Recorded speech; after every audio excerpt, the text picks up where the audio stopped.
আর বন্ধুরা, চিকেন তো আমরা অনেক রকমভাবে বানিয়ে থাকি। এইভাবে একবার চিকেন স্টিউটা বানিয়ে দেখুন, এটা কিন্তু খেতে ভীষণ ভালো হয়। ভাত, রুটি, এমনকি শুধুও আপনি এটা খেতে পারেন। প্রথমে চিকেনটা আমি টক দই আর একটু গোলমরিচের গুঁড়ো দিয়ে 1 ঘন্টার জন্য ম্যারিনেশনে রেখে দিচ্ছি।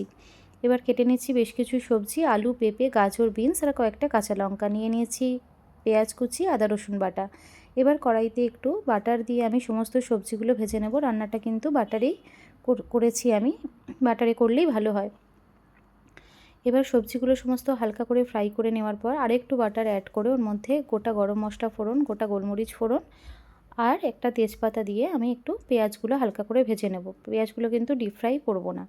পেঁয়াজটা ভাজা ভাজা হয়ে গেলে এর মধ্যে আমি ম্যারিনেট করা চিকেনটা অ্যাড করে দিচ্ছি। দিয়ে 2-3 মিনিট মতো রান্না করে নিয়ে ওর সাথে অ্যাড করে দিচ্ছি আদা রসুন বাটা আর কিছু মশলা, যেমন হলুদ গুঁড়ো, জিরে গুঁড়ো, ধনে গুঁড়ো আর স্বাদ মতো নুন, চিনি। এক্ষেত্রে কিন্তু গুঁড়ো লঙ্কা বা কাশ্মীরি লঙ্কা আমি ব্যবহার করব না। মাংসটা এবার আরও এগুলোর সাথে আমি 4 থেকে 5 মিনিট কষিয়ে নেব।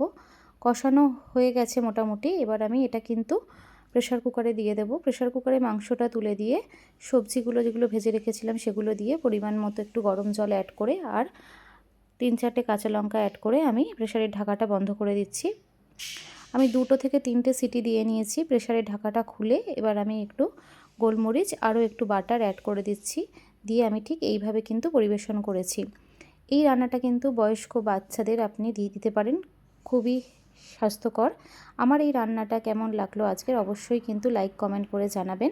আর আমার ইউটিউব চ্যানেল বং শৈলীতে একটু সাবস্ক্রাইব করে দেবেন।